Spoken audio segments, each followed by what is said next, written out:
नमस्कार बच्चों, मैं अपने चैनल हिंदी संस्कृत में आपका स्वागत करती हूँ। टीजीटी पीजीटी परीक्षा के लिए महत्वपूर्ण प्रश्नोत्तर मैं विगत वर्षों में आए हुए प्रश्नावली से ही ले रही हूँ बच्चों। उम्मीद रखती हूँ कि पिछले प्रश्नोत्तर आप कई बार पढ़ चुके होंगे। आइए बिना समय गंवाए हम लोग प्रश्नोत्तर की श्रृंखला को आगे ले चलते हैं। लेकिन बच्चों, उसके पहले मैं आपसे ये कहूँगी कि आपको और जो कुछ पूछना हो टिप्पणी करके पूछें, तो मुझे एक आधार मिलेगा। और साथ में अच्छा लगता है तो लाइक करें, शेयर करें बच्चों, सब्सक्राइब करें, जिससे कि और लोग भी लाभान्वित हों और वीडियो बनाने में मुझे सहायता मिले। चलिए बिना समय गवाए हम लोग प्रश्न पर चलते हैं।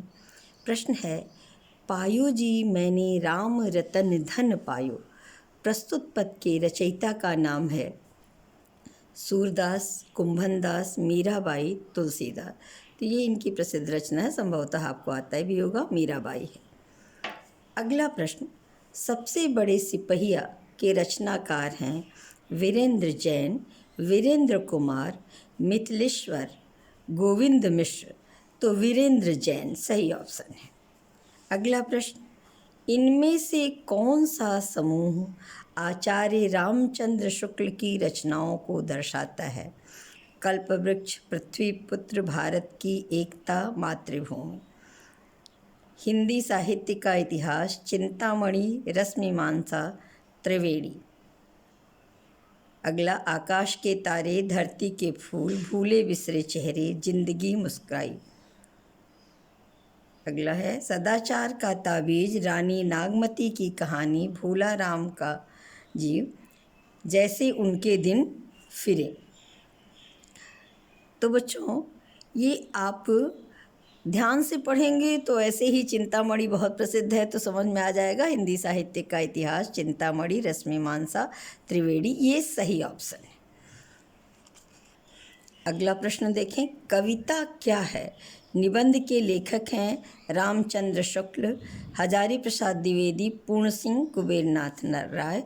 तो रामचंद्र शुक्ल सही ऑप्शन। अगला प्रश्न, दृश्य काव्य की विधा है नाटक, निबंध, उपन्यास, गीत काव्य। तो बेटा निबंध, उपन्यास, गीत काव्य ये सब शब्द हैं और नाटक है वो दृश्य काव्य है। चलिए अगला देखें, नीचे दिए गए नामों में से कौन से कवि वल्लभाचार्य के शिष्य नहीं हैं?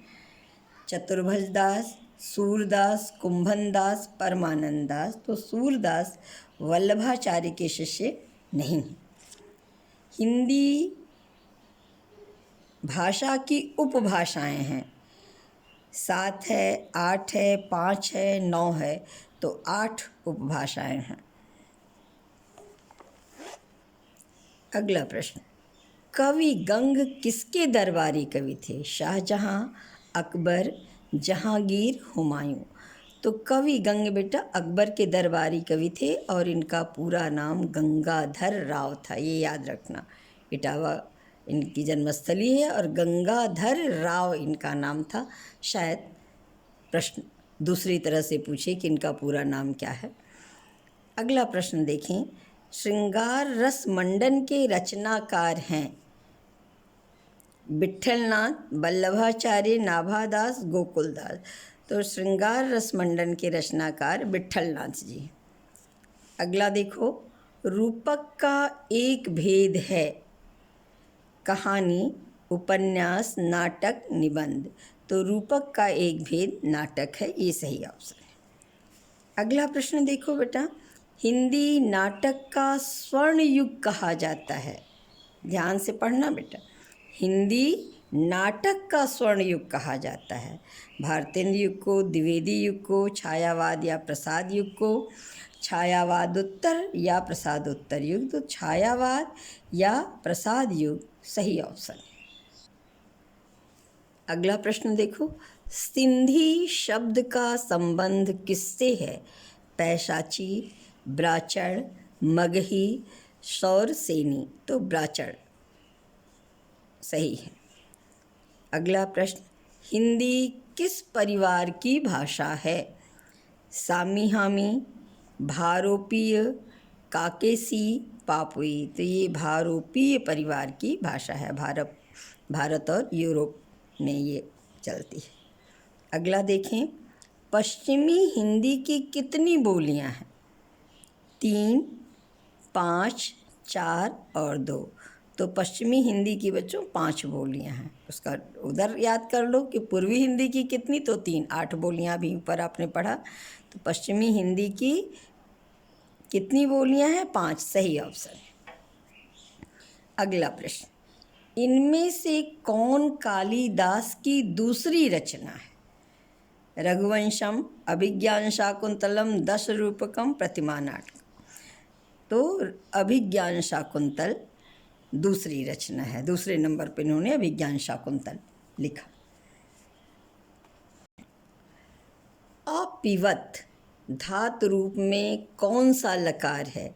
लंग लकार, लोट लकार, लट लकार, रट लकार।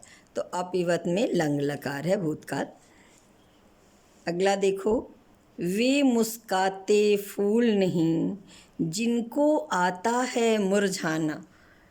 बच्चों ध्यान से पढ़ लेना तो ऐसे भी आ जाएगा आपको। वे मुस्काते फूल नहीं जिनको आता है मुरझाना। प्रस्तुत पंक्ति के रचयिता हैं महादेवी वर्मा, प्रसाद, पंत, निराला। ये महादेवी वर्मा की रचना है, वे मुस्काते फूल नहीं जिनको आता है मुरझाना। अगला देखें, मालविकाग्निमित्र नाटक के रचनाकार हैं कालिदास, भवभूति, भास और भारवी। तो कालिदास सही ऑप्शन। अगला देखो, रामेण शब्द रूप में कौन सी विभक्ति है? प्रथमा, द्वितीया, तृतीया, पंचमी। तो तृतीया विभक्ति है, ये सही ऑप्शन है। अगला प्रश्न देखो, छठी का दूध याद आना का सही अर्थ है बुरा हाल होना, पराजित होना, बचपन याद आना, भूख लगना। तो बुरा हाल होना ये इसका सही अर्थ है। अगले में देखें, कुरुक्षेत्र में दिनकर ने किस उद्देश्य को प्रमुखता दी है? मतलब ये कुरुक्षेत्र जो है ये किस उद्देश्य को लेकर के लिखा है? इसको आप ध्यान से पढ़ेंगे। शोषण के विरोध को, महाभारत की कथा को, बदला लेने के भाव को, युद्ध के मूल कारण एवं शांति के उपाय को। तो बेटा कुरुक्षेत्र की रचना इन्होंने युद्ध के मूल कारण एवं शांति के उपाय को लेकर की, ये सही ऑप्शन है। अगला देखो, तार सप्तक का अर्थ है, तार सप्तक का अर्थ है 7 तारों का समूह, 7 विचारधाराओं का समूह, सम विचारधारा के 7 कवियों का संकलन और 7 कवियों का संग्रह। तो इसमें सम विचारधारा के 7 कवियों का संकलन ये सही है। यहाँ देखें, श्वानों को मिलता दूध वस्त्र, भूखे बालक अकुलाते हैं। इस पंक्ति का संबंध किस वाद से है? छायावाद, प्रगतिवाद, प्रयोगवाद, नई कविता। तो बेटा ये तो बहुत अच्छी प्रसिद्ध पंक्ति है।